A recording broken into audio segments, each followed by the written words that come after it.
e gravando. Então tá. Então, bom dia a todos e todas. Obrigado aí pela... Ô Maurício, desculpa interromper. O que essa mulher fala quando vocês começam a gravar a aula? Você sabe o que ela fala? Que mulher? Quando você começa a gravar a aula, ela fala inglês. Você não escuta? Não. Não. Quando os professores colocam para gravar, aí tipo uma mulher fala em inglês, eu falo, mas o que será que ela fala? Provavelmente ela está avisando que vai gravar, né? Porque, na realidade, não se pode gravar sem o consentimento, né? Como que eu vou falar assim? É um ato faltoso, né? Você não pode gravar o que a pessoa está falando sem ela permitir, né? Então, é sempre assim, vem uma mensagem para mim, né? Se eu concordo, e assim, para vocês eu não sei o que vai, né? Porque é muito estranho esse negócio de gravar. Mas, enfim, o certo mesmo é não gravar, né? Esse é o certo, não gravar. Mas aí você prejudica as pessoas que não podem acessar a aula, né? Mas o certo mesmo é não gravar. Porque aí você não corre o risco, né, de ter esse conteúdo veiculado em local que não deve, então, essas coisas, né? Enfim, mas eu acho que, assim, não sei se é para todo mundo, para mim não aparece, então eu imagino que a configuração do meu navegador, ele talvez tenha alguma coisa aqui que eu não habilitei, que ele não fala, não conversa. A mulher que fica aqui no meu computador, ela é muda, entendeu? Ela não fala nada. É mudinha.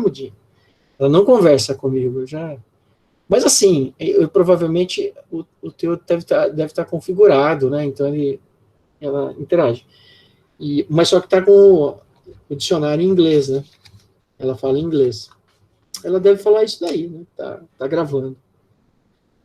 Bom, gente, hoje eu deixei na aula passada, eu deixei um monte de vídeo para vocês assistirem. Eu acho que vocês devem ter assistido pelo menos uns 2, 3, né? Do Spinelli. O Spinelli eu conheço o Spinelli é um especialista em trabalho em altura. Ele é técnico em segurança do trabalho, mas assim, ele se tornou técnico em segurança do trabalho depois que ele começou a trabalhar,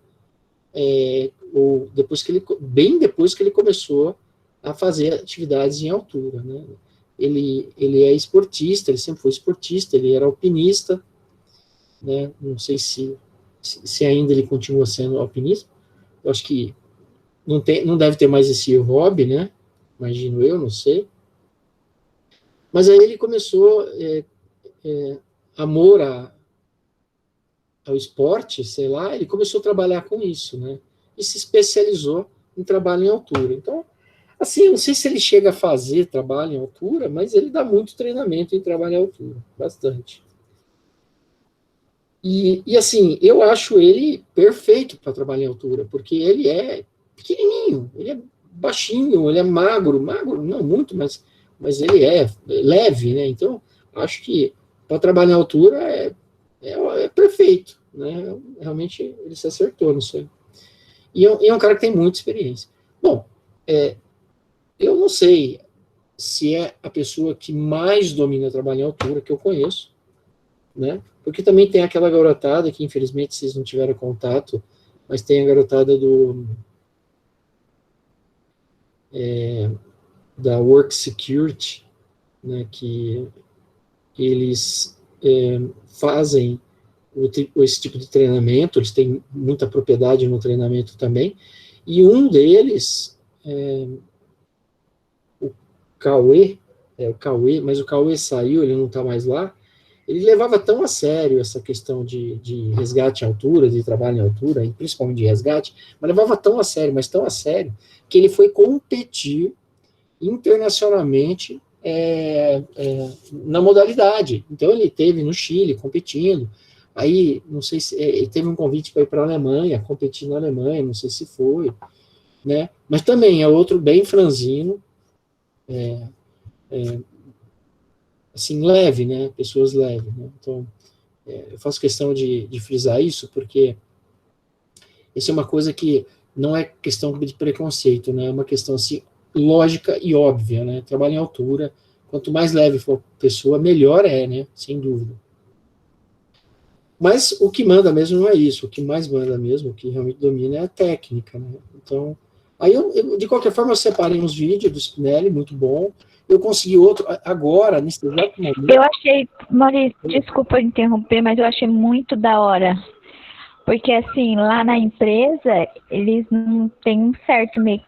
Não deixa a pessoa que é grande fazer o treinamento, as coisas. E na minha cabeça era proibido. Quando eu vi o vídeo, eu falei, eu não acredito. Eu achei muito da hora. Porque eu achei que era lei, que não podia. Não. Pelo contrário, nós temos que tomar cuidado que a pessoa ela pode se sentir ofendida, entendeu? Porque assim, mas espera aí, isso é preconceito, né? Só porque eu estou acima do peso, por que eu não posso fazer trabalho em altura? Entendeu? É muito delicado essa situação, é muito delicada. Mas é uma coisa que a gente tem que observar no trabalho, né? Porque, assim, existem situações que é óbvio que não tem problema, né? Assim, não é isso que vai fazer grande diferença. Bom, depende do nível de obesidade, né, do indivíduo, né? Mas, enfim. Mas tem gente que não aceita, entendeu? Não aceita. E hoje nós estamos numa fase na sociedade que ela tá horrível, né? Eu nunca vivi uma fase tão ruim como nós estamos vivendo nos últimos anos, né? Que qualquer é o mimimi, né? Qualquer coisa você está agindo com preconceito, você está não sei o quê, entendeu? É um negócio muito complicado, então você tem que tomar muito cuidado, né? E não tem uma lei que dá embasamento para isso, né? Então, tipo, você não pode diagnosticar uma pessoa nesse sentido, né? Não pode. Mas eu acredito sempre que, assim, eu venho falando a questão de peso, né, a questão de condicionamento físico para trabalhar em altura, há muitos anos eu falo isso. E, no geral, as pessoas aceitam, né, eu falo, os alunos, no geral, aceitam, não questionam.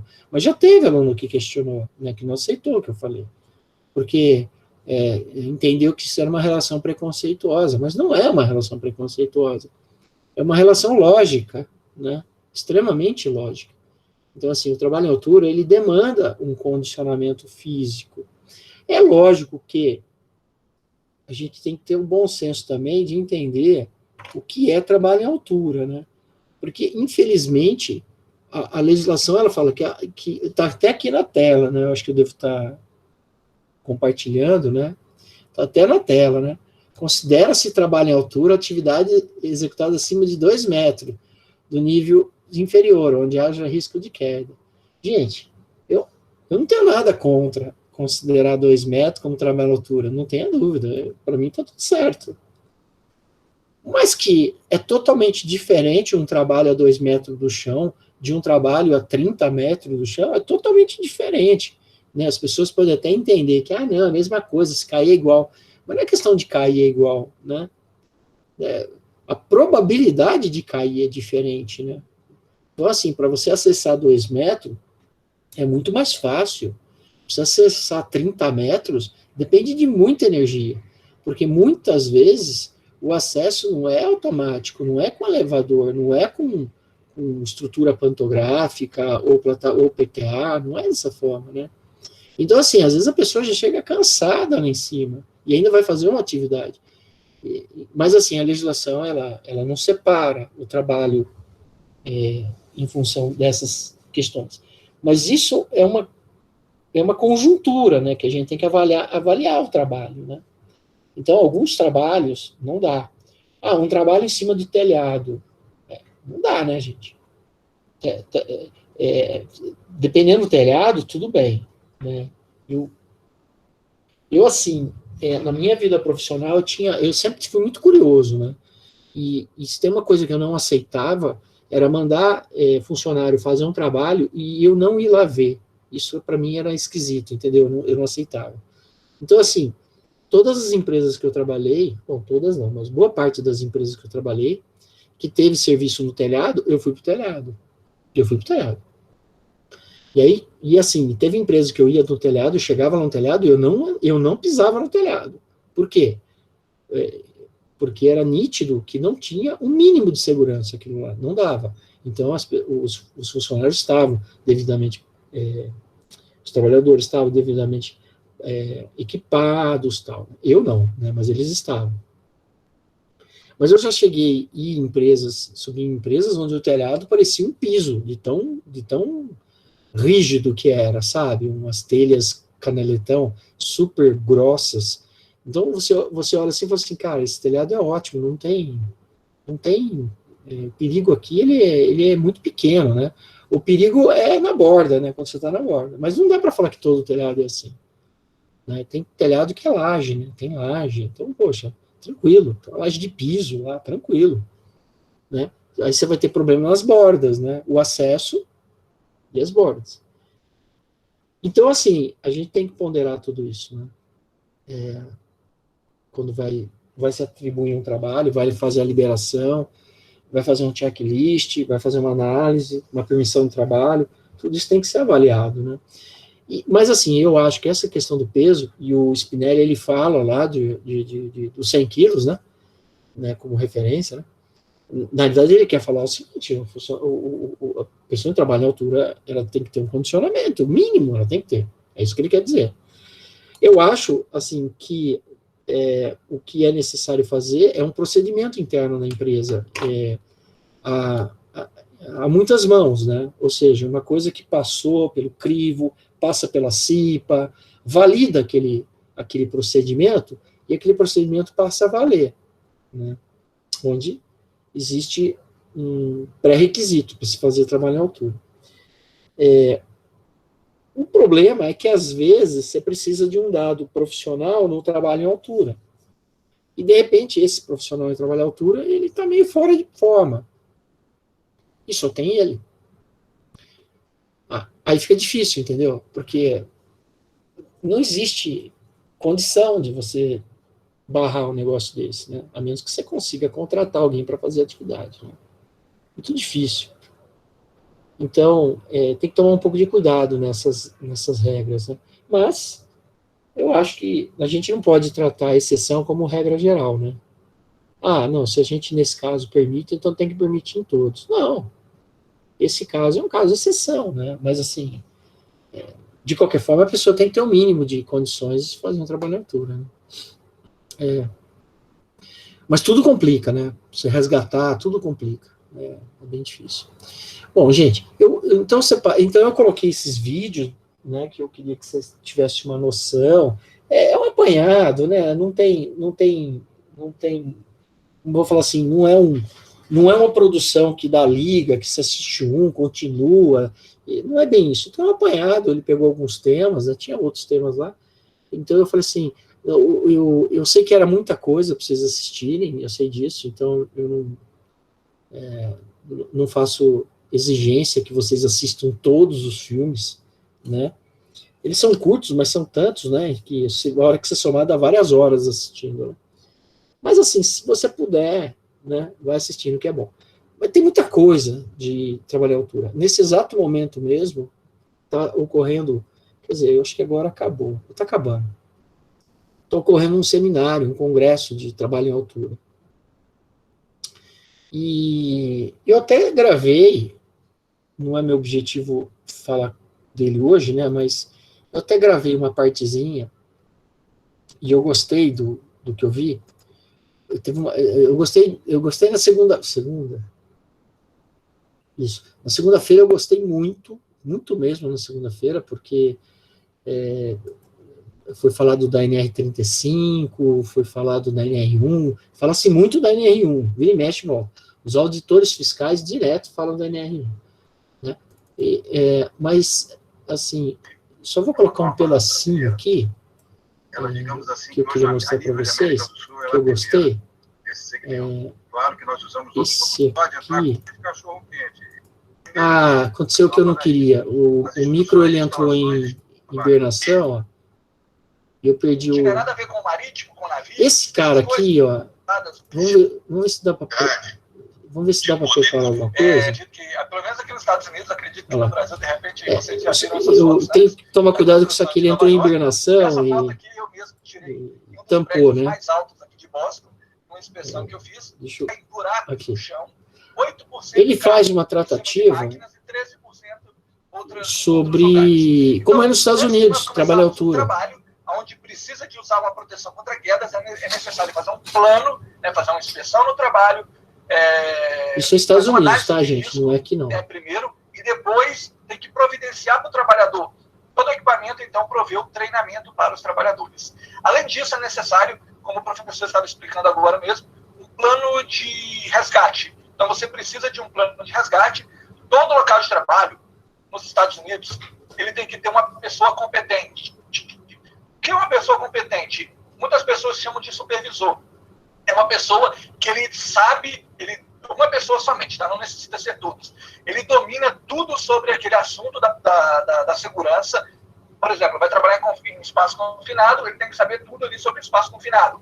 Ele vai trabalhar com altura, ele tem que saber tudo sobre altura. Então, é chamado de pessoa competente. Ele tem um treinamento mínimo de 30 horas focado naquilo, só sobre espaço confinado, por exemplo, somente sobre proteção contra quedas. Então, ele precisa de ter um treinamento, além do treinamento geral, ele vai ter um treinamento de aproximadamente 30 horas somente sobre aquele trabalho que ele está fazendo. Nesse caso, trabalho em altura. Então, é uma pessoa que domina, uma pessoa que tem a capacidade de identificar os riscos, ele tem a autorização para consertar o que está errado no local de trabalho, e, além disso, no mínimo, treinamento de 30 horas. Então, tem que ter plano de resgate. Bom, eu não vou passar inteiro, né? É só para ter... vai treinar os trabalhadores e determinar isso uma ideia, né? Bom, quando eu preciso de proteção contra quedas nos Estados Unidos? A lei aqui, ela é um pouquinho... em inglês fala assim, ela é meio que uma pegadinha. Vou explicar para vocês agora por quê. Porque não temos um número para te dar. Depende de onde você vai trabalhar. Se você for trabalhar no aerial lift, que é esse elevador aéreo aqui do lado esquerdo, 0. Você só pode entrar dentro dele se você tiver o cinto de segurança, correto? Então, você não pode suspender ele sem o cinto de segurança. Colocou o pé dentro dele, você tem que ter o cinto de segurança. A mesma coisa esse do lado direito, o scissor lift. Eu não sei como é que chama isso em português, mas em inglês a tradução seria um elevador de tesoura. Eu não sei se faz sentido a tradução.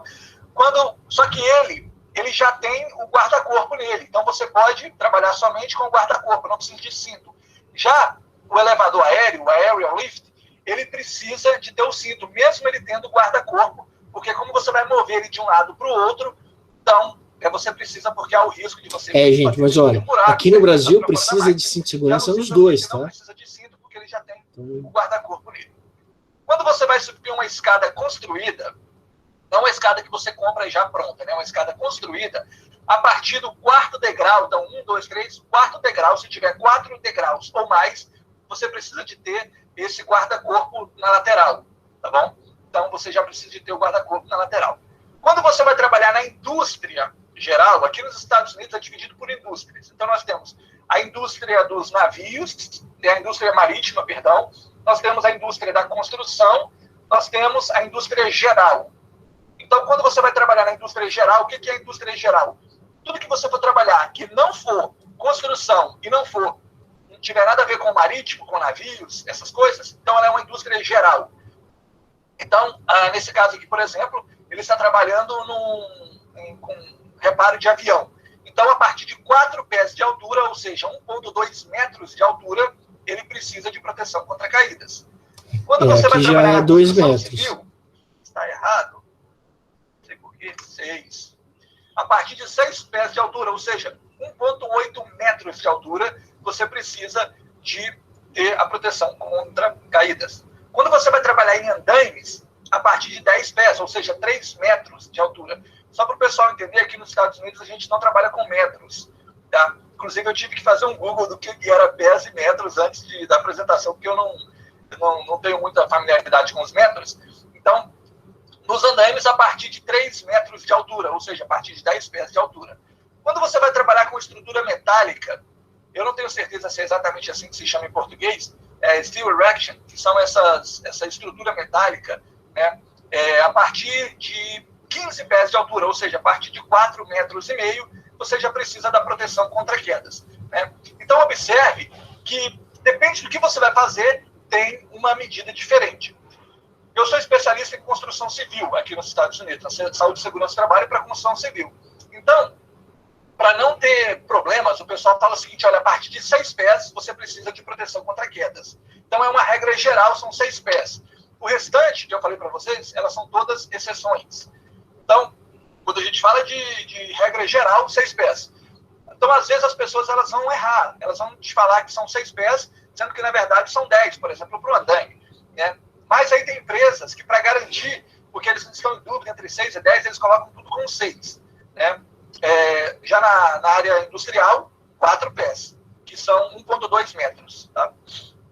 Bom, as opções que nós temos são os guarda-corpos, chamado em inglês de guardrail. O guarda-corpo ele deve ser feito com uma madeira que ela tem 2 inchas de altura. 2 inchas de altura vai ser meio palmo, mais ou menos. 2 inchas deve dar uns 10 centímetros de altura, mais ou menos. Né? É muito comum aqui tudo nos Estados Unidos ser de madeira, principalmente na área da construção. Então você vai ter uma madeira no chão, uma madeira a 50 centímetros de altura, outra madeira a 1 metro de altura, e a abertura dela não pode passar de 2,4 metros. Né? Basicamente, na construção aqui, desculpa, vai ficar mais ou menos como esta foto aqui, né, na construção aqui dos Estados Unidos. É bom também coloquei algumas fotos para caso as pessoas não tenham conhecimento de como funciona a construção nos Estados Unidos, para vocês terem um pouquinho de ideia. Né? Isso aqui é um segundo andar de uma casa de 2 andares. Então, você está vendo a escada de alumínio passando mais ou menos 1 metro de altura ali. O que acontece? Você tem que ter aquilo ali chamado de o buraco da escada. Né? O buraco, porque ali vai subir uma escada construída, aquela escada bonita, construída no meio da casa, do primeiro para o segundo andar. Quando não constrói, coloca uma escada portátil. E aí o que acontece? Tem que ter esse guarda-corpo do lado, por quê? Porque às vezes a pessoa ela vem andando para trás, ela não observa que está perto do buraco, ela cai para trás e, infelizmente, a pessoa morre, porque ela já bate a nuca no chão e cai ali de mais ou menos 3 metros de altura. E é bem difícil alguém sobreviver, porque lá embaixo é tudo cimento, então ela bate a cabeça no cimento. Né?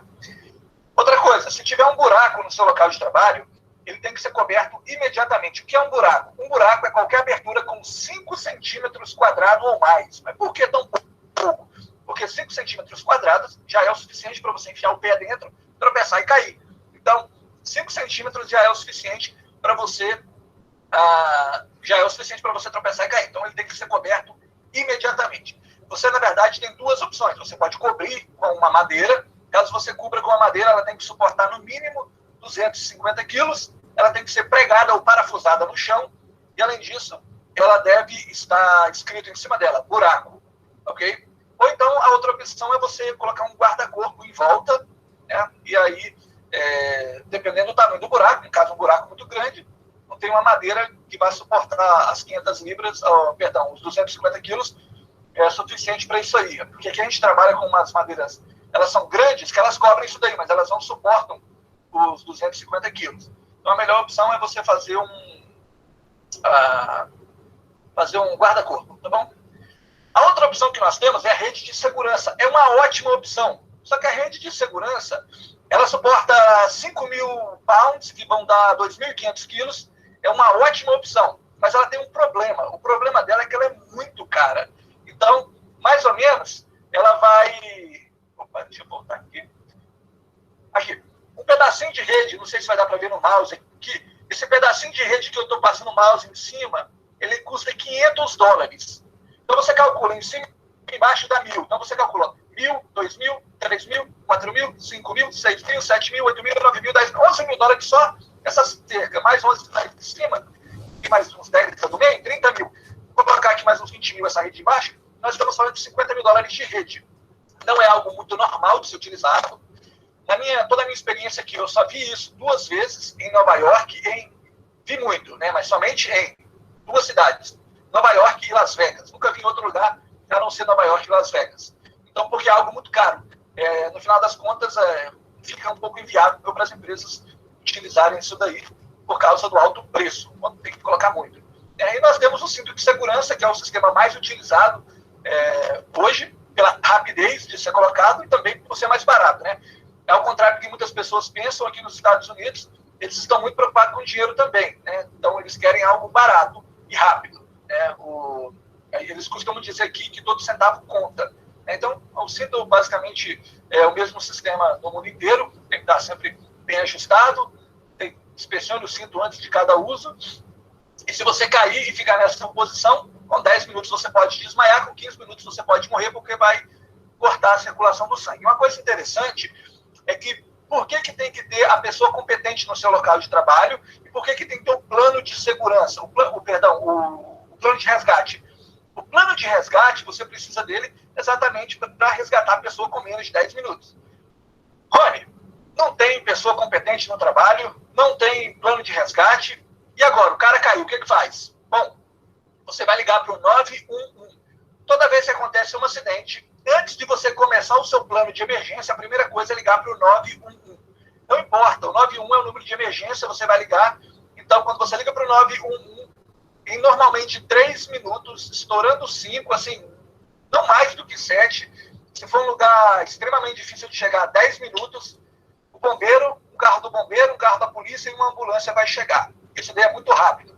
Os locais de ambulância são locais estratégicos, os locais de bombeiros também são locais estratégicos, né? E a polícia está em toda parte, então a polícia normalmente ela é a primeira a chegar. Então, quando você liga para esse número 911, o que vai acontecer é que rapidamente vai chegar um carro do bombeiro, um carro da ambulância e uma ambulância e um carro da polícia para te dar todo o apoio que você precisa. Se você não sabe como resgatar, se você não foi treinado, se a sua companhia não fez o trabalho bem feito, o bombeiro vem e faz o resgate, tá bom? Uma coisa importante é que quando você vai fazer uma obra, trabalhar muito tempo num determinado lugar, independente se é um local de indústria ou de construção, você comunicar com o bombeiro, ligar para o bombeiro da cidade e falar para eles, olha, a gente vai trabalhar aqui, vem cá para você dar uma olhada. E normalmente eles vêm, entendeu? Eles vão lá e dão uma olhada e já faz uma análise, caso um acidente, se eles têm como fazer alguma coisa, se eles têm como te ajudar, ou eles já pensam já até no plano de resgate deles, é muito interessante isso, né? Principalmente para espaço confinado. Quando você vai trabalhar no espaço confinado, você pode ter o bombeiro como seu plano de resgate, mas você precisa de avisar eles antes, eles virão ao seu local de trabalho e eles então vão ver como funciona ali e a partir daí eles vão se preparar para uma emergência, tá bom? Eles não gostam que você liga para eles de uma vez, tem uma emergência, eles vão te atender sem problema nenhum, mas eles gostam que você avise eles antes para eles já estar preparado para caso aconteça alguma emergência, ok? Bom, isso daqui é proibido, eu já trabalhei na construção aqui nos Estados Unidos, eu trabalhei no telhado, e esse negócio aqui é uma maravilha para quem trabalha no telhado. Porém, é proibido desde 1998. Então, não pode ser usado na construção aqui nos Estados Unidos. Não pode ser usado, na verdade, para trabalhar desde o ano de 1998. Isso é para o pessoal que gosta de subir em pedra, essas coisas, né? Só para vocês entenderem um pouco como funciona aqui nos Estados Unidos, principalmente na construção. Olha esse rapaz aqui trabalhando. E o cinto dele, o D-ring, eu não sei como é que chama esse negócio em português, opa, cadê meu mouse? Isso aqui chama D-ring, anel em forma de D, não sei como é que fala em português, mas esse negócio deveria estar lá em cima, né, aqui em cima, está aqui embaixo nas costas dele. Olha onde está a corda e onde ele está amarrado, ou seja, se ele cair, não vai ajudar em absolutamente nada. Esse cinto, na verdade, no final das contas, está atrapalhando ele, mais do que ajudando. Né? Então, veja que ele está colocado da maneira errada. Vou mostrar para vocês alguns tipos de ancoragem que nós usamos aqui. Anel D das costas, isso, anel D. É a mesma coisa, então, D-ring, essa que é a tradução. Obrigado. Então, obrigado, Javier. Então, o anel D, né? Então, aqui algumas... olha só, quando o inspetor vem fazer uma inspeção no seu local de trabalho, o que acontece? Eles não chegam na obra, bom dia, sou o inspetor da rocha, quero inspecionar. Normalmente, eles chegam com um drone para fazer a inspeção, porque eles querem pegar primeiro o que está errado. E o pessoal não sabe que tem um drone na obra. O drone é muito pequeno, voa muito alto, tem um zoom muito bom na câmera, e você tem barulho de gerador, compressor, pistola de prego, serra, né? Então, olha só, ele chega com um drone, olha o que ele pega. O cara tem o cinto de segurança, ele tem a corda, mas ele não está amarrado em absolutamente nada. Isso tudo são fotos tiradas, aquela ali pelo menos, a primeira foi tirada de um drone, né? Então, essa daqui é a mais usada hoje nos Estados Unidos na construção, né? Esses dois tipos aqui, essa vermelha é a mais usada na construção nos Estados Unidos. Tem o strap também, que você pode passar em volta da estrutura metálica, né? E também nós temos essa opção também para estrutura metálica, bem interessante. Isso aqui é mais para quando vai usar no cimento, quando vai usar no concreto, né? O pessoal usa essa daqui. Lembrando que cada uma delas ela tem que suportar no mínimo 5.000 pounds, ou seja, 2.500 quilos cada uma, tá bom? Perdão, deixa eu voltar aqui. Isso aqui é para o telhado, isso aqui fica no telhado para sempre, ela é fixa no telhado de borracha, normalmente quando é um flat roof, é um telhado reto, né? Um telhado de borracha, ela é usada. Isso aqui, quando a pessoa ele não quer fazer um buraco no telhado, deixa eu voltar aqui, principalmente um telhado de borracha, né? Se a pessoa fizer um buraco, vai ser muito difícil para reparar, vai ficar caro. Então, isso daqui é algo que monta e desmonta, né? Ele tira todas essas barras e depois ele leva tudo para cima, normalmente numa empilhadeira daquelas grandonas, eu não sei como é que chama em português, aqui chama de forklift, é uma empilhadeira, mas ela é bem grande, ela levanta 60 pés, 80 pés, né? Perdão, deixa eu pensar aqui, vai dar uns 100 metros, 30 metros, eu acho que ela levanta, ok? Então, ele leva isso daí para cima do telhado, né, e lá em cima a pessoa não precisa de estar conectado a nada, né? Bem interessante isso daí. Também tem um sistema, deixa eu ver aqui, cadê, as bolsas de água, eu não coloquei aqui não, tem também umas bolsas de água, então é uma tipo uma câmara de ar, né, vazia, ela não tem peso nenhum, a pessoa leva ela para cima, conecta uma mangueira nela, que ela enche de água de maneira que ela passa a suportar 2.500 quilos. Tem também esse sistema aqui, que é um kart, ou seja, um carrinho, e a pessoa coloca ele em cima do telhado e coloca várias barras de peso, igual aquela da academia que a gente vê, né? Coloca aquele monte de barra de peso, e aí cada tanto de barra de peso vai aguentar uma certa pressão, ou seja, um certo peso, né? E aí tem que aguentar também no mínimo 2.500 quilos. Para o pessoal que trabalha na indústria, né? Eles usam esse sistema aqui, que é a vácuo. Então, ele coloca onde ele quer trabalhar, isso aqui é na asa de um avião, ele coloca na asa do avião, então quando ele liga, ele dá um vácuo, e aquele vácuo vai prender aí, e aí normalmente isso, algumas aguentam 20 minutos, outras 30 minutos, mas quando está faltando um quarto do tempo para acabar, já te avisa, está na hora de descer para recarregar. É bem interessante, né? Funciona no vácuo, tá vendo? A pessoa levou, é como se fosse uma mala, chegou lá, conecta ela, e aí ela vai depender de cada um. O pessoal do avião, que trabalha com avião da aeronáutica, utiliza bastante. Tá aqui o saco de água. Então, olha só, esses sacos, deixa eu ver se eu tenho pequenininho aqui, tem não.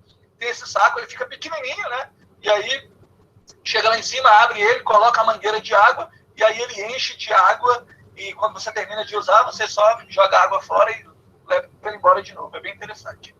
Né? Tem também esses sistemas móvel, né, bastante utilizado na indústria, né, muito interessante. Voltando aqui na construção, nunca pode colocar duas pessoas na mesma ancoragem, somente uma pessoa por ancoragem, tá bom? Aqui a gente vê de novo, duas pessoas por ancoragem, apenas 2 pregos de cada lado, errado, e nunca conectar um equipamento no outro também, né, e somente uma pessoa por ancoragem. Prego, pode usar prego? Se o fabricante falar que pode, pode. Se o fabricante falar que não pode, não pode. Esse vermelho aqui, o fabricante disse que não pode. Então tem que ser parafuso, no mínimo 5 parafusos em linha reta. Né? Aqui algumas maneiras que é feito na construção aqui, como a gente utiliza. É só para vocês terem a noção aqui. Ok? O pessoal continua brincando com o risco, né? Brincando com o perigo. Olha aí, ó.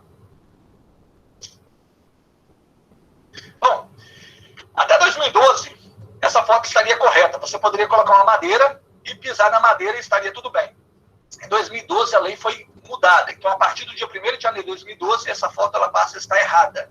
Tá bom? Então, não pode mais. Subir no telhado, você tem que ter o cinto de segurança, ou o guarda-corpo, ou a rede de segurança. O mais usado é o cinto de segurança, né?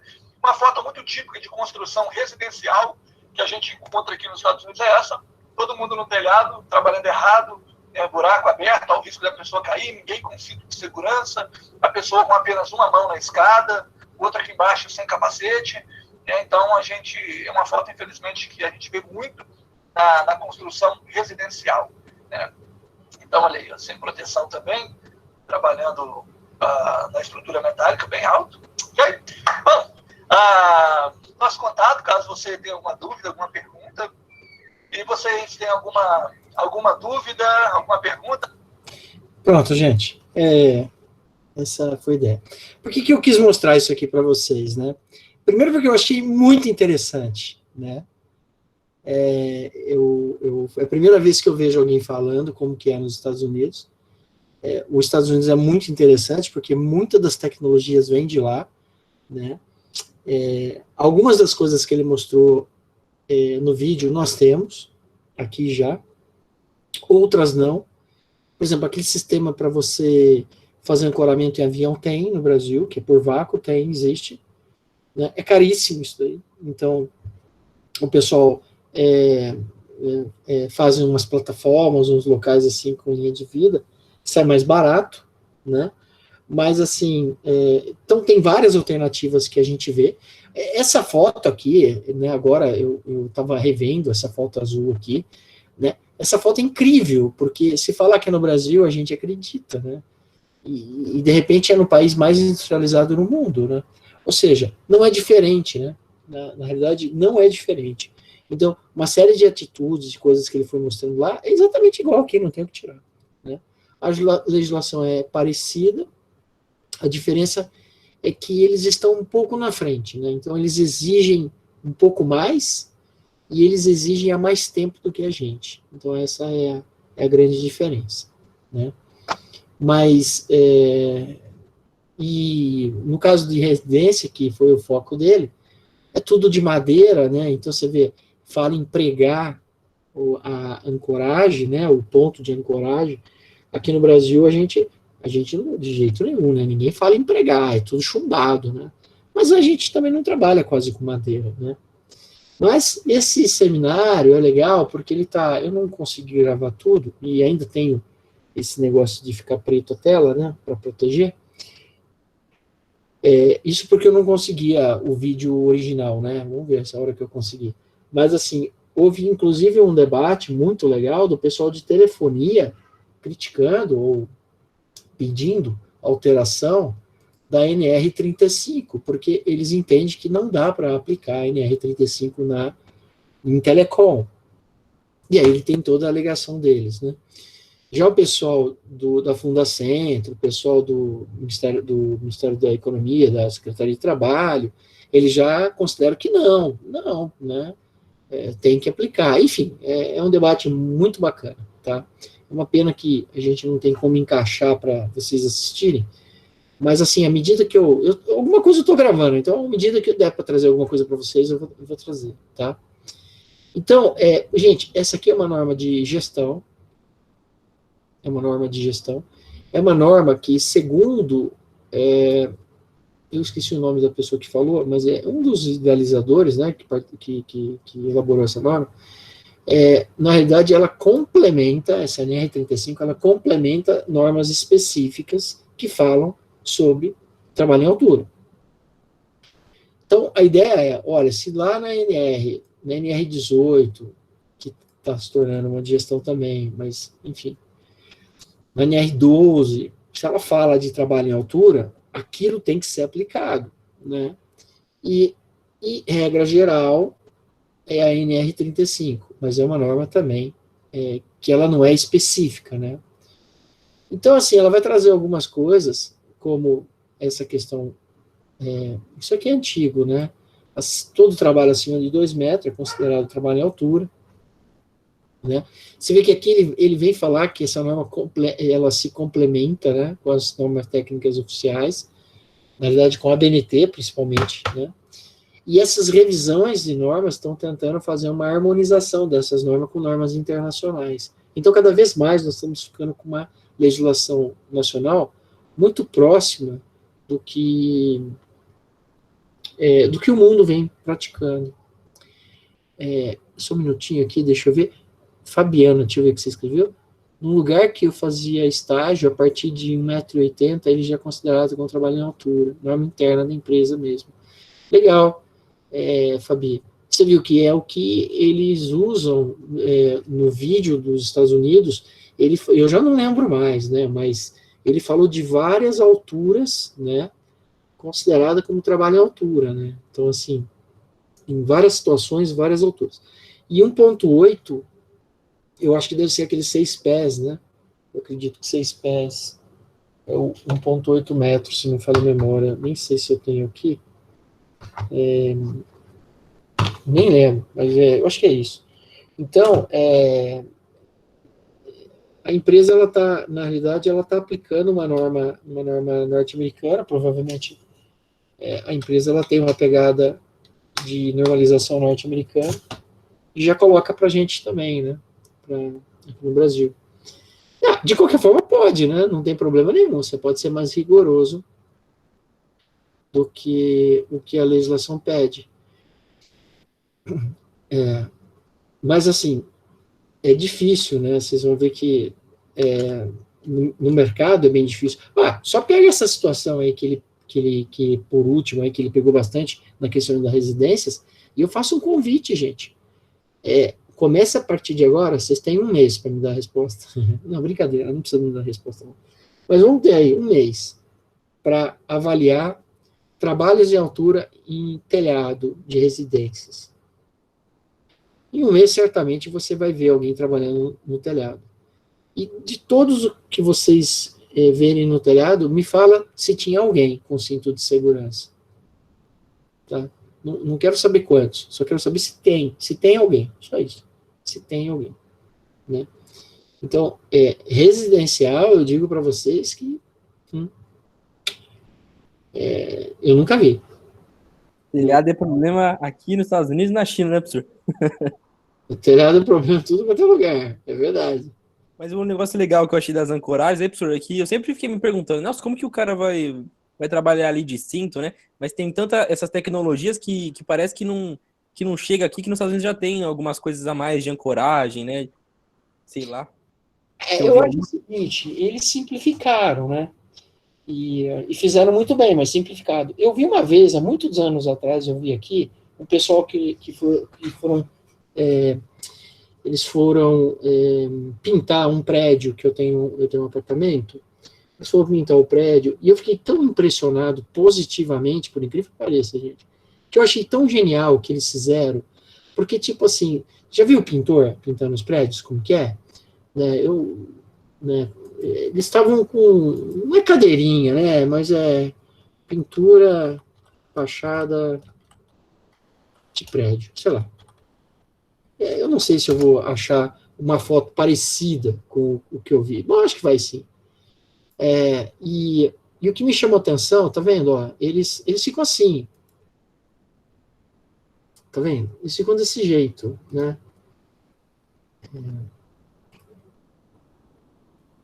E isso daqui dá um certo medo, né? Mas desse jeito mesmo, tá? Exatamente assim. Pendurado, né? Aqui não me parece muito correto, né? Eu não sei, não dá para perceber se tem uma corda só ou duas. Tem que ter duas cordas, né? O mínimo que tem que ter duas cordas, uma de trabalho e uma linha de vida, uma de segurança, né? Então, eu acho que eu não sei se eles tinham uma corda ou duas cordas, eu não lembro, tá? Eu acho que eles tinham duas cordas. Eu acho que eles trabalhavam com duas cordas, uma de trabalho e uma de segurança. Mas uma coisa que me chamou a atenção é onde está presa essa corda, né? Então, isso é uma coisa que chamou a atenção. E aí eu fui olhar, né? Onde que eles prenderam a corda, né? Onde que... tá vendo? Eles usam essa... Às vezes é tipo cadeirinha, né? Mas eles têm muita mobilidade, eles não gostam muito de ficar sem mobilidade, porque eles usam o pé, né? Eles usam o pé. Por incrível que pareça, eles usam o pé para se locomover aqui. É um negócio meio doido, mas é verdade. E assim, a técnica que eles usaram, gente, pintura fachada, lata, deixa eu ver se eu lata de concreto. Vamos ver se aparece aqui. Não sei. O que eles usavam é o seguinte, a corda, ela não era prédio tão alto assim, tá? Mas a corda, ela avançava o prédio por cima, dava a volta e ia lá para o outro lado. Do outro lado, no chão, tinha a lata de concreto. A ancoragem deles era a lata de concreto. Não sei se vai dar para ver aqui, não. Acho que não. E aquilo eu achei assim, veja, tecnicamente falando, pela legislação e tal, aqui, ó, isso aqui é um sistema de ancoragem, ó, sistema de ancoragem para manutenção, isso aqui é um, né? Mas assim, eles não tinham nada disso, não, né? Mas é uma ancoragem aqui, ó, tá vendo? Aqui ele está fazendo uma ancoragem. Nem dá para. Ele tá usando duas coisas aqui, né? Ele está usando essa viga aqui, está usando esse peso aqui também, né? Mas assim, a corda passava pelo prédio, ia do outro lado do prédio, descia todo o prédio e no chão tinha lata de tinta com concreto dentro. E eu olhava assim e falava assim, cara, que é óbvio que está errado, né? Pela legislação, tal, tá tudo errado, né? Porque você tem que ter ensaio, você tem que ter garantia que aquele negócio lá vai. Ai, gente, não era concreto, não, era água mesmo, viu? Era água. A lata com água, não era concreto, não, era água. Mas assim, eu achei genial, né? Apesar de entender que estava errado, tal, mas eu achei genial, né? A lata tinha tampa, estava fechadinha e dentro tinha água. Então eles colocavam 2, 3 latas com água, até mais, para sustentar cada um deles, né? Lógico, eles são leves, né? Então, se você colocar eu só o seguinte, eu acho que eles colocaram um peso pequeno dentro da lata, devia ser mais, mas funcionava. Aí quando você vê um vídeo desse, e quando você vê lá o site da Gulin, eu gosto muito da Gulin, o Gulin também é um japonês lá de São Paulo, e ele tem umas alternativas para trabalhar a altura. O site dele é uma bagunça, gente, é uma bagunça. Mas ele tem muito videozinho. Mas eles têm umas ideias para trabalhar em altura que eu acho tão bacana, né? Então, bom, não sei se ainda tem, eles tinham, né? Deixa eu ver se tem. Ó, já não tem mais. Antigamente ele tinha. Então ele tinha aqui, bom, deve ter ainda, plataforma para você montar no telhado, o sistema como fala, de ancoragem, não sei se vai ter aqui, não. Trabalho, altura e cobertura, andame suspenso, cadeira, área de carga, estrutura, ó, esse aqui, então ele, não sei se ele vai mostrar aqui, não. Aqui, ó, então ele vende essas passarelinhas para poder fazer trabalho em altura, e ele tem também, eu não sei se está aqui, as linhas de vida, e ele tinha também aqui o sistema de ancoragem, indicador de tensão para linha de vida, e um sistema de ancoragem muito legal, móvel. Porque às vezes você tem que ter um negócio móvel, né?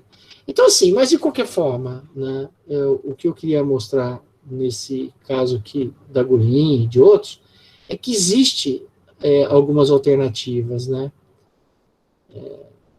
Aqui tem muito. Talvez eles tenham parado por causa de você conseguir, como fala, validar isso, né, em norma, em ensaios, né? O Brasil acaba complicando um pouquinho, né? Então você vê lá nos Estados Unidos ele tem uma bolsa lá com enche de água e aquilo é ancoragem, né? Funciona, por que não, né? Ou então um peso que você larga lá. A Gulin tinha também, mesma coisa, não água, mas ele tinha um. Deve ter um dos vídeos aqui, tá? Eu não quero pôr mais. Aqui só tem cinto com CA, né, professor?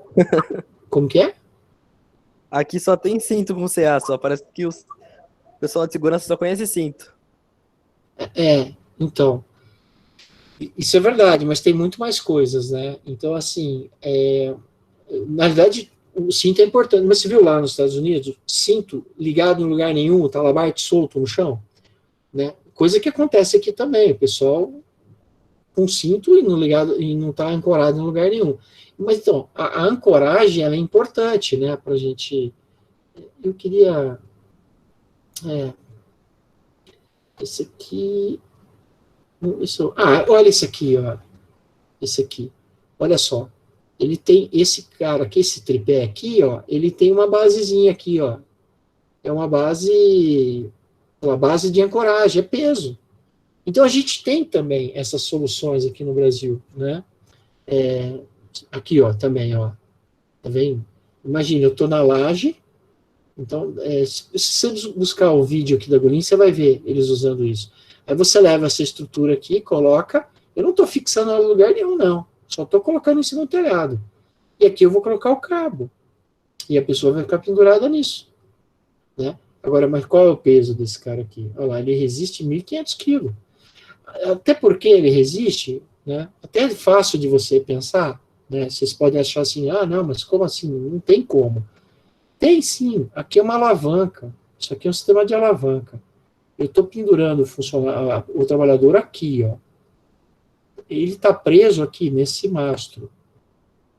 Para esse cara descer, esse cara aqui tem que subir. Mas é uma alavanca, né? Ou seja, o momento aqui, que é essa força, esse peso multiplicado por esse braço, esse produto é muito maior do que esse peso aqui do trabalhador multiplicado por esse braço. Né? Vocês devem ter aprendido isso em física, não aprenderam? Momento torsor, vocês chegaram a aprender? Em biologia?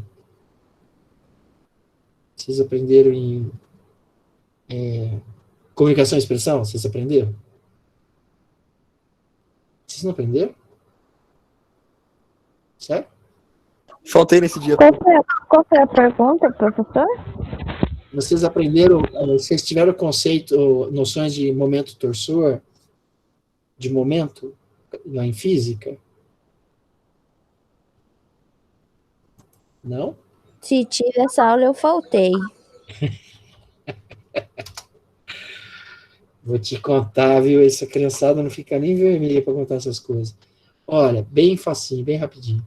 O que acontece é o seguinte, quando a gente tem aqui um sistema de ancoragem, é da física, tá, gente? Isso aqui é da física. Né? Então, eu vou colocar aqui um apoio aqui, ó. Vou colocar um apoio aqui, tá bom? Muito bem. E eu vou aplicar um peso aqui, eu vou aplicar uma força aqui para baixo, tá? Opa. Tá? Essa força aqui. Vamos chamar de força peso. E aqui eu vou aplicar uma outra força. Eu vou chamar de força F. Aqui nós vamos ter uma distância.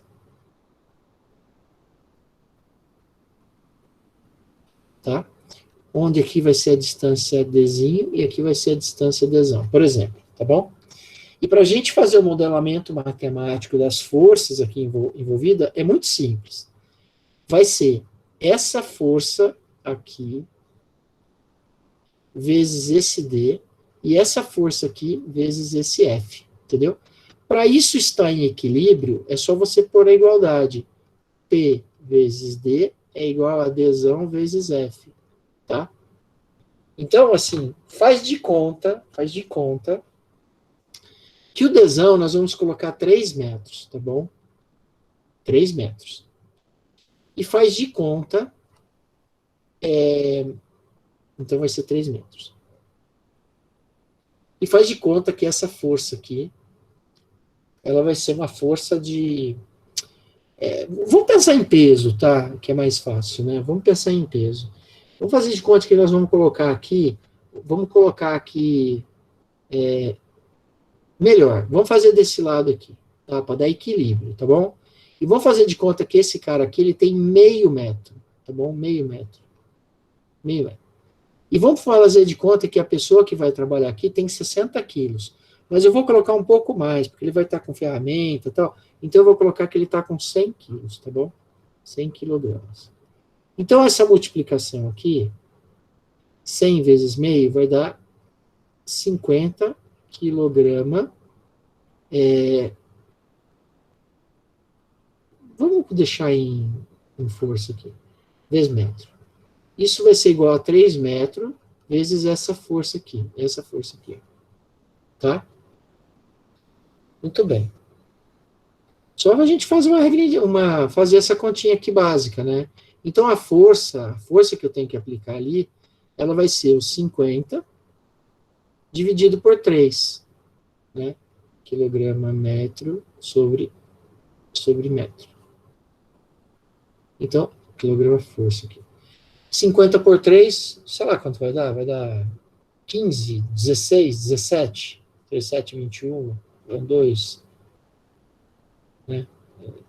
Mais ou menos. 17 quilograma força. Ou seja, se eu colocar aqui um galão de água mineral de 20 litros, que vai me dar mais ou menos 17 quilograma força, é uma unidade de força, tá? 17 quilograma força. Se eu colocar aqui um galão de 20 litros de água, ele, com essa estruturinha que eu criei, ele suporta 100 quilos aqui, gente. Entendeu? Então, não sei se ficou complicado, né, mas essa estrutura, ela tem essa característica. Não é só o peso dessa estruturinha aqui no canto, mas é também esse comprimento da haste, né, que faz toda a diferença. Ok? Bom, aula que vem a gente continua mais um pouquinho. Vou ver se eu gravo uma aula sobre a NR35, né, da norma mesmo, né, para a gente fechar isso daqui, mas aí eu queria depois fazer um fechamento de novo live com vocês, sobre trabalho em altura, que é muito importante. É a maior causa de acidentes fatais no Brasil e no mundo, no trabalho, é o trabalho em altura. Beleza, gente? Professor, deixa eu tirar uma dúvida. Pode perguntar. Uma dúvida que eu tô faz um tempo, já que eu tô esquecendo de perguntar para os professores, né? É o seguinte, na verdade, na questão do... até foge, né, da parte teórica, é mais questão de treinamento. Algumas normas, né, que você pega lá, por exemplo, a NR5, você vai ver que ela indica uma pessoa que pode fornecer um treinamento de NR5, é a entidade aí do sindicato, ou alguém que tenha conhecimento na área de segurança, né? E subentende, eu entendi isso, por exemplo, técnico de segurança, o engenheiro, enfim. Aí, por exemplo, tem outras que não ficam tão fechadas, assim, tipo, quem pode dar ou quem não pode dar um treinamento desse tipo. Por exemplo, um técnico de segurança, ele está apto para dar vamos supor, um treinamento de NR35? Então, a norma, ela coloca que para esse tipo de treinamento tem que ser alguém que tenha profundo conhecimento, né? Profundo, mais do que conhecimento, mas que tenha competência para isso, né? Então, assim, um técnico de segurança do trabalho, ele pode dar treinamento de NR35? Pode. A parte teórica pode. O problema é a parte prática. A parte prática tem que pegar uma pessoa que tem experiência em trabalhar em altura, né? Porque se o técnico de segurança tiver essa experiência, sem problema. Mas se ele não tem, então a parte prática não pode. Então a norma, você vai ver ela falando muito isso, né? Talvez você não tenha uma única pessoa para dar o treinamento completo para os trabalhadores, né? Mas, assim, no geral, quem dá treinamento de trabalho em altura é o técnico de segurança do trabalho, né? Mas e aí não atende, acaba não atendendo a norma, sem a abrangência da parte prática, né? Porque é raríssimo um técnico de segurança do trabalho que faz trabalho em altura, né? Isso honestamente, eu conheço muito pouco que faz. Eu acho que se eu conhecer 2 é muito, né? E mesmo assim, não são técnicos de empresas, né? Então, eles partiram para um outro segmento de profissional, mas dentro da área de segurança.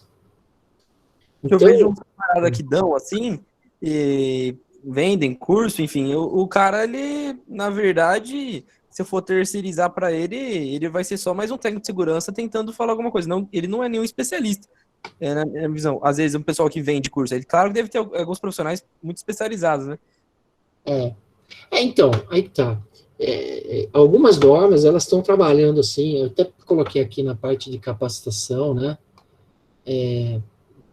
Algumas normas, elas estão trabalhando com níveis de capacitação. A NR35, eu acho que não tá, deixa eu ver. Ctrl F, capacitação, deixa eu ver aqui. Capacitação e treinamento. Então, algumas normas estão trabalhando com níveis de capacitação, né? Treinamento ministrado, comprovado. Tá vendo, ó? O treinamento deve ser ministrado por instrutores com comprovada proficiência no assunto, sobre responsabilidade profissional qualificado em segurança do trabalho. Então, assim, você como técnico de segurança do trabalho, você pode ministrar o curso, mas essa parte prática, essa parte que envolve proficiência no assunto, aí tem que ser um especialista. Só que a norma deixa muito claro, esse especialista, ele tem que trabalhar sobre a responsabilidade de profissional qualificado em segurança do trabalho. Né? Ele não está falando que é profissional habilitado, está falando profissional qualificado aqui. Né? Então, eles baixaram um pouco essa regra aí. O que eles estão fazendo, cada vez mais, é colocar níveis de treinamento de capacitação. Deixa eu ver se tem aqui. Eu acho que não.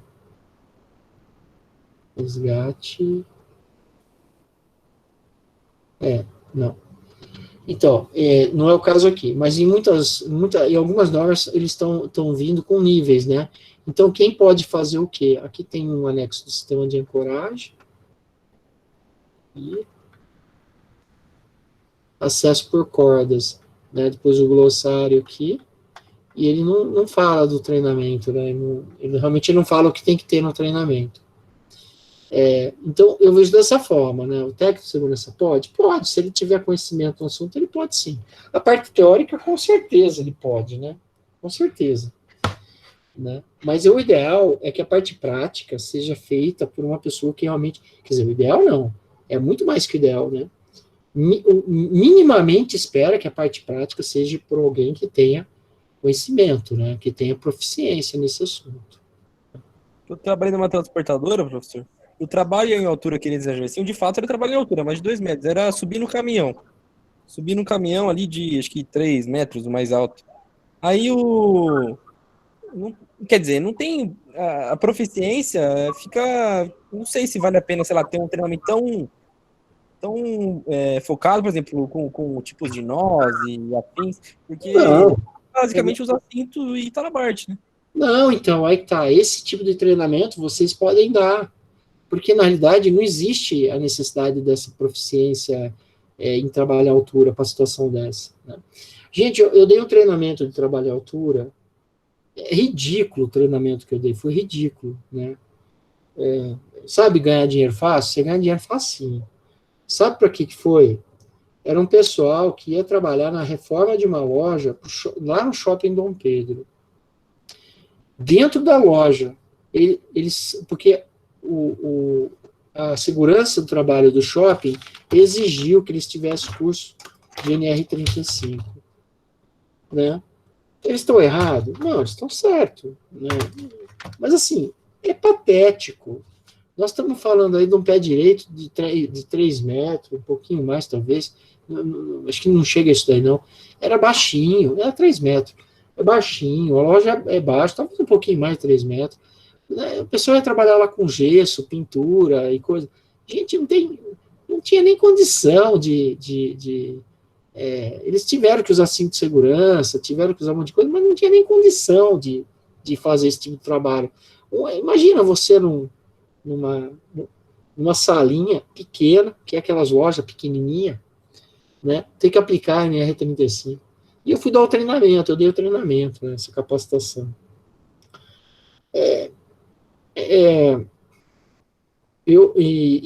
Na hora que foi para pensar fazer a parte prática, mas que parte prática? O que poderia fazer ali de prática? Né?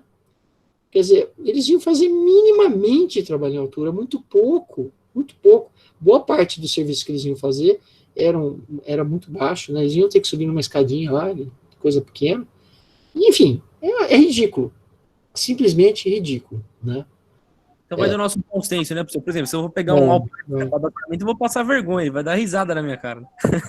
Tem que saber onde você vai. Por exemplo, um caso desse, o técnico pode entrar, né? Se for uma coisa mais complexa. Um caso assim, de pequena altura, é uma coisa que vocês conseguem tranquilo. Você não precisa se preocupar, né? Tá no teu ângulo de visão, né? O trabalho dele está no teu ângulo de visão, se é baixo. Ele vai trabalhar 2 metros do piso. 2 metros do piso. 2 metros mais 2 metros, mais 1,70 m dele, mais estica a mão, ele está na laje da sala, né, da edificação, é muito, né? Não chega nem 2 metros de altura, não chega. Mas assim, não importa, é trabalho em altura. Tá bom. O máximo ali que você vai ter... O Gugu não fez, né, professor? Oi, como foi, Inês? O Gugu não fez treinamento na NR35. Então, o Gugu não fez. Mas no caso do Gugu, ali, você sabe que é aquela história? É melhor não ter guarda-corpo do que ter um mal feito. Já viu isso daí?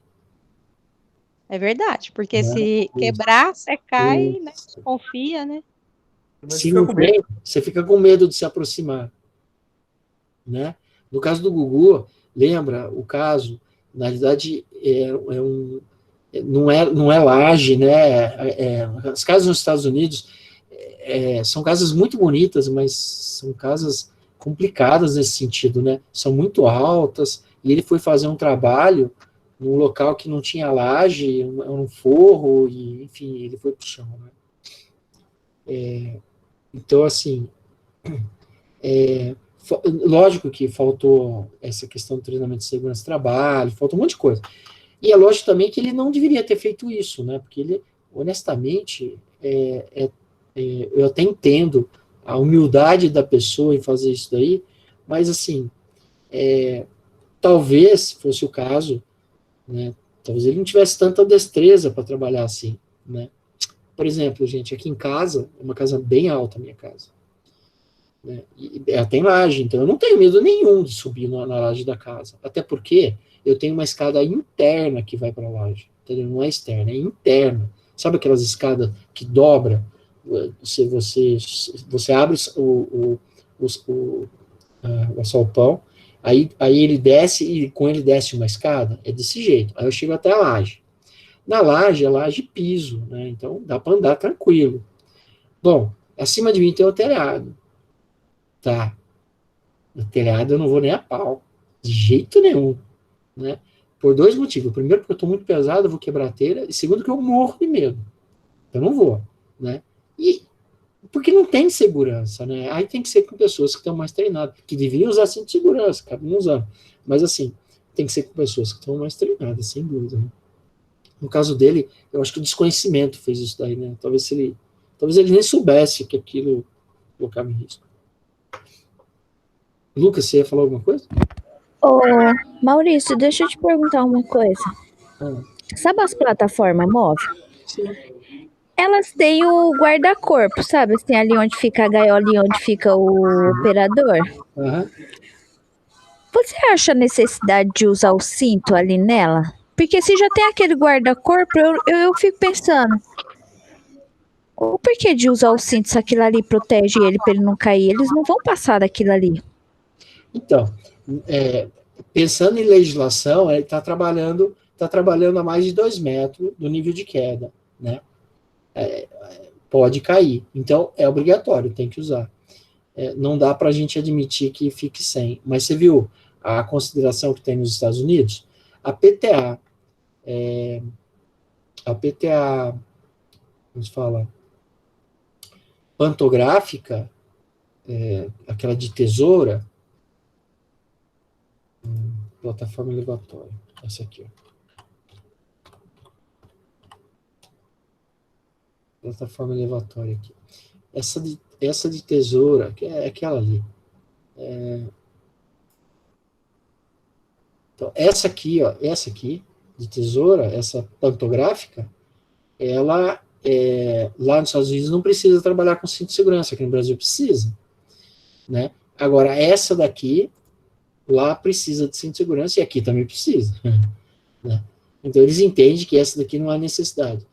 Eu acho que há necessidade sim, viu, Gisama? Eu vi uma cena de uma pessoa trabalhando numa plataforma, não era uma PTA, era uma plataforma mesmo, normal, e ele se debruçou para mexer num caminhão, alguma coisa assim, e ele sabe quando se debruça demais e ele não caiu da plataforma?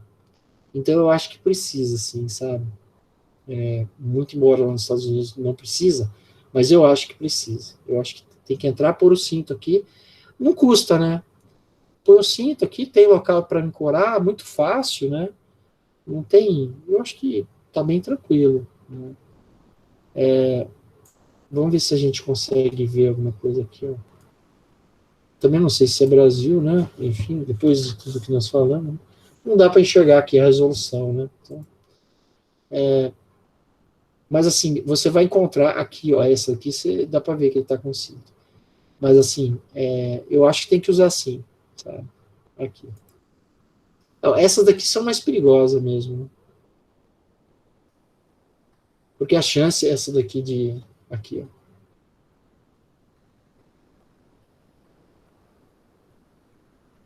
Né? Eu não consigo ver a ancoragem dele não aqui, mas ele deve estar ancorado, né? Cinto ele tá com cinto aqui. Não sei onde que ele tá prendendo. Então eu acho que tem que usar assim, tá, Gisele? Eu acho que não dá pra... porque se a gente falar que não precisa, então no andaime também não precisa, né? E eu acho que precisa, sim. Né? Não, é que você falou assim, risco de queda. Aí, assim, se for analisar, já tem o guarda-corpo, já tá protegendo eles. Claro, é porque eles vão sempre se aventurarem. Porque diz risco de queda.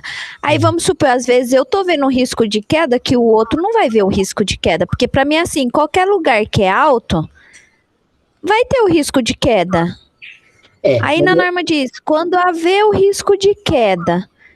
Isso. Mas aí a minha percepção não é a mesma do outro, entendeu? Aí eu penso, mas se já tá a 2 metros, já tem o risco de queda por ser alto. É que a gente tem que separar uma definição clássica aí, né? O risco e o perigo, né? Então o perigo da queda, ele existe, né? Em qualquer situação aqui vai existir. O risco da queda, ele é atenuado por uma série de coisas. Então, por exemplo, nesse tipo de plataforma, se você pegar aqui essa cabine, né, com guarda-corpo, isso ameniza o risco da queda. Mas ainda assim, essa plataforma, eu não sei qual é o nível de proteção dela para não tombar, sabe? Eu imagino que ela tem uma eletrônica dentro, né, uma eletrônica nela, que não deixa esse pantógrafo aqui, esse braço, ele inclinar mais em relação ao centro de gravidade deste dispositivo, né? Porque assim, se ele levar muito, muito fora do centro de gravidade, do eixo, né, esse cara vai tombar. E se ele tombar, a tragédia está feita, né? Então, eu não sei como que é esse controle, né? Se isso está na mão do operador, porque quando você pega como se eu falo assim, o catálogo desses equipamentos, ele te dá a posição de trabalho máxima, entendeu? E em função do peso, que ele está dimensionado, evidentemente, né? Se eu carregar muito aqui, por muito peso, eu consigo tirar o centro de gravidade do equipamento e ele tombar, né? E aí eu penso que se ele ficar aqui dentro, se tombar e ele ficar aqui dentro, ele está mais seguro do que se ele cair, né? Eu acho que se ele sair dessa plataforma é pior, né? Então esse é um ponto. Se bem que não podemos pensar que isso aqui vai tombar, não pode de jeito nenhum, né? Mas existe esse risco. Aqui existe esse risco, que ele... existe esse perigo, né? Ou melhor, o perigo existe em todas, mas assim, o risco neste equipamento é maior do que... Opa, eu não devia ter feito isso. Do que neste aqui, né? Deixa eu pegar um elevado. Do que nesse, né?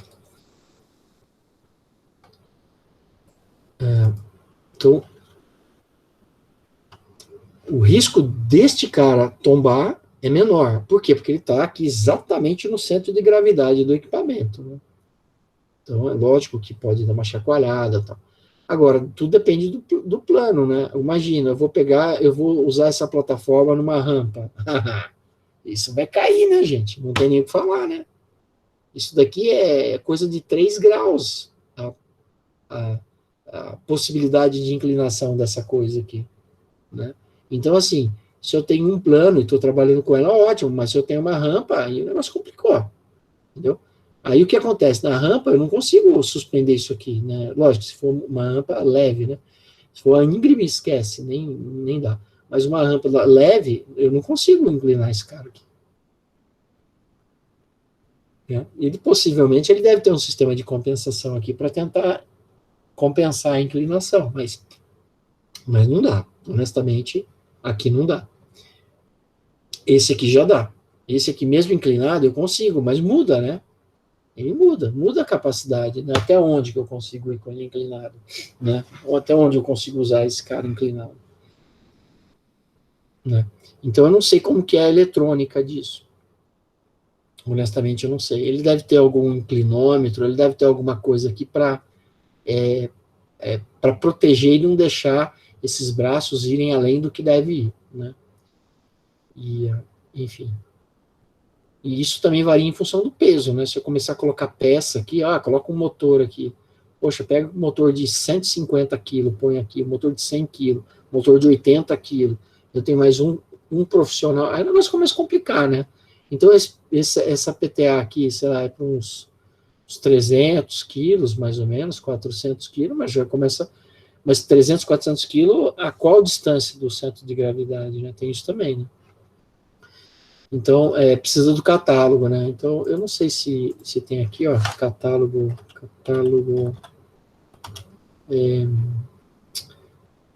como chama? Plataforma elevatória,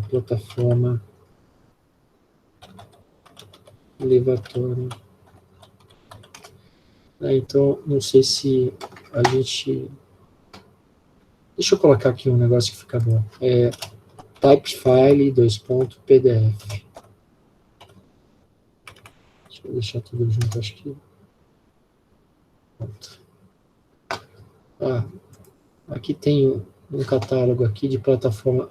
Isso aqui é plataforma elevatória? Isso aqui parece... Eu queria pôr um desse aqui em casa, isso sim. Um elevador.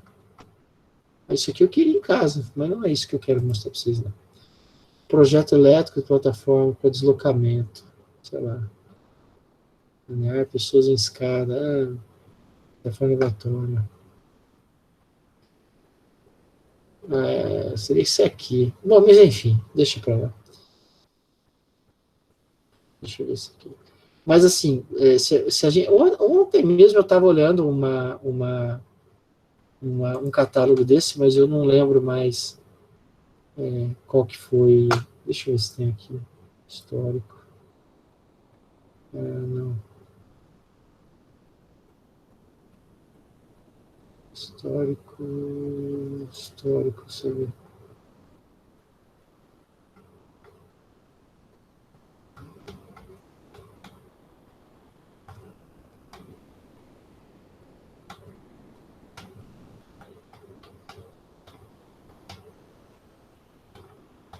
Caraca. Deixa eu ver se eu acho aqui um PTA aqui.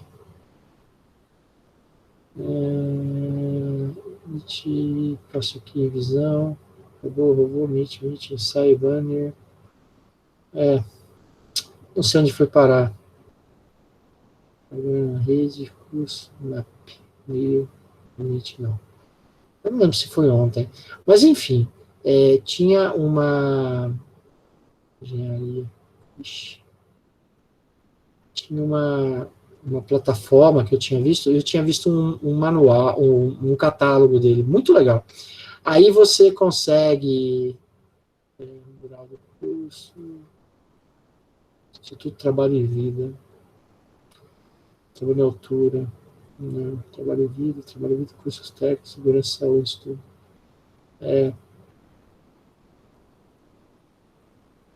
Eu vou ficar devendo isso aqui. Tribologia, não. Então, mas de qualquer forma, gente, relatória, esse aqui, mapa, deixa eu ver se esse aqui é que tá confundindo, eu não sei exatamente o nome daquela plataforma. Era uma empresa que fabricava, vendia, não é, tá vendo? Esse aqui também não é. Plataforma elevatória, não é plataforma elevatória, vou chamar de PTA, né?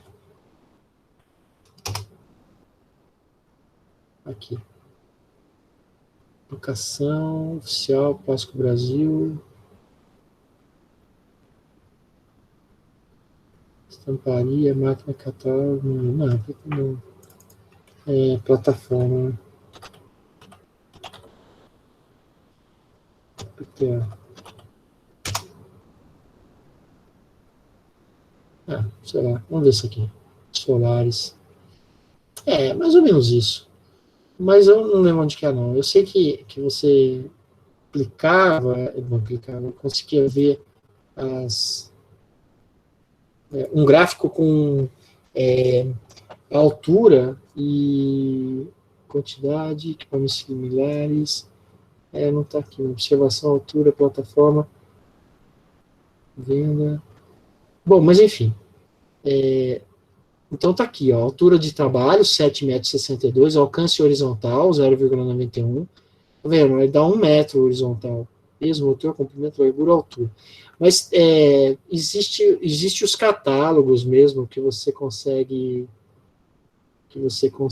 olhar certinho como que ele é. Tesouro. Esse aqui é de locação, né? Então tinha que ser o fabricante. Série Mills, Solares Mills. Pode ser. Aqui, vamos ver se aqui mostra. Isso aqui que eu queria mostrar. Não é exatamente esse gráfico que eu queria mostrar, mas essa é a ideia, tá? Então aqui, ó, você vê essa plataforma e você tem uma região aqui, ó, essa região branca aqui, né? Toda essa região, ó, do centro até esse limite lateral é para 450 quilos. Agora, eu consigo trabalhar com um sobrepeso aqui, ó, nessa região cinza, com 227 quilos, né? É o limite que eu posso trabalhar com esse cara aqui, né? Então, assim, isso é uma coisa que a gente tem que saber. Eu não consigo trabalhar em qualquer local. Eu quero pegar essa plataforma e trazer ela aqui. Não, ela não vai. Talvez ela até alcance, mas ela não vai, né? Observa que esse cara aqui está reto, ele traz aqui, ó, no centro, quase o centro de gravidade aqui, e aqui ele inclina, ó. Ele inclina aqui. E mesmo aqui em cima, ó, ele já não inclina mais, ó, ele não faz mais a curvatura. Então, essa ideia. Bom, gente, mais dúvidas? Eu não sei se... Professor, só para matar esse negócio de treinamento, mudando de assunto, por exemplo, era esse aqui eu quis dizer como não ser claro, esse negócio de proficiência, né? Por exemplo, vamos supor, uma NR10. Entra o negócio do bom senso também, por exemplo, como técnico, eu posso dar ali uma NR10 para um carinha ali que vai trocar uma lâmpada, fazer alguma manutenção, e também tem a NR10 para o cara que vai, sei lá, num CEP, né, sistema elétrico de potência. Mais ou menos assim também? Mas, olha, eu acho o seguinte, alguns itens da NR10 você pode ministrar, você tem conhecimento. Agora, outros itens da NR10, não. Então, aqueles itens mais técnicos da eletricidade, eu acho que não. Bom, você até tem conhecimento, porque você é formado em elétrica, então você tem conhecimento, né? Mas, assim, mas você não é legalmente habilitado para isso. Então, aqueles termos mais específicos e tal, você não teria como eu diria assim, esse conhecimento, né, esse saber, você não teria. Isso falando legalmente, né? Mas é óbvio que dependendo, entra o bom senso, né? Então você fala assim, vou fazer o treinamento de um eletricista residencial, predial. Isso é muito fácil, né? A única coisa que você vai ter que se preocupar... É aquela ideia, né, de formular um treinamento assim, né? A única coisa que você vai ter que se preocupar um pouco é como explicar para ele os passos lá de circuito desenergizado, né? Que são 6 passos, né? Seccionamento, bloqueio, constatação da ausência de tensão, aterramento temporário, proteção das partes vivas e sinalização. Eu sei que você, o Lucas, eu sei que conhece esses 6 passos, não é mesmo? Porque você tem uma formação que te permite isso. Mas, normalmente, um técnico de segurança do trabalho tem dificuldade para trabalhar com essas questões da eletricidade, né? Então, assim, eu sei que tem conhecimento, conseguiria, né? Mas, assim, fica difícil fazer o mesmo treinamento para um pessoal que trabalha em sistema elétrico de potência. Aí já fica um pouquinho mais difícil, né? Então, porque aí começa a ter outras necessidades, outras nuances, outras exposições a risco, precisaria dividir isso, compartilhar isso com um profissional, com outro profissional, né? Mas, assim, em boa parte dos casos, você teria condição, com certeza, né? Porque a norma vai falar muito de gente que domina, que tem o conhecimento do assunto, né? Então, nesse caso, você teria, né? Mas aí tem aquela parte de primeiro socorro, né? Então, por exemplo, primeiro socorro, em tese, né? Em tese, a gente pode dar treinamento de primeiro socorro? Em tese, a gente poderia. Você teve a capacitação, você poderia dar o treinamento. Mas alguém aqui se sente confortável e se sente digamos assim, se sente à vontade para dar esse treinamento de primeiro socorro? Né? Se se sentir, ótimo, né? Mas a grande maioria não vai se sentir, né? Eu mesmo, eu fiz trocentos cursos, mas primeiro socorro, fiz vários, mas eu não tenho desenvoltura para isso, não adianta, né? Então, não seria a melhor pessoa para fazer isso daí. Então, aí é bom levar, é sempre bom ter algum profissional da área de saúde para ministrar isso aí, né? Isso faz parte lá do NR10. Tá? Sim, beleza. Beleza? Eu particularmente, dei muito curso da NR10 na minha vida, muito, muito, muito. Eu não consigo mais falar quantos cursos eu dei, entendeu? Foi muito. Então, eu dei curso NR10 em vários locais, né? Eu dei curso NR10 dentro de empresa. Eu dei um curso na Cacau Show, gente. Vocês acreditam? Eu dei um curso de NR10 na Cacau Show, dentro da Cacau Show. Eu dei um curso de NR10. Foi ótimo, porque tudo que eu ganhei, eu deixei lá. Eles têm uma lojinha lá dentro, e é tudo baratinho, assim, as coisas são bem baratinho. Eu lembro que, sabe aquelas, eu não sei como chama, aquelas, tipo, não é trufa, mas é tipo marshmallow com cobertura de chocolate, tipo inhabenta, alguma coisa assim, eu não sei, não lembro que marca que qual que é o nome, né? Eu sei o seguinte, eu sei o seguinte, quando eu estava dando o treinamento lá, era R$10,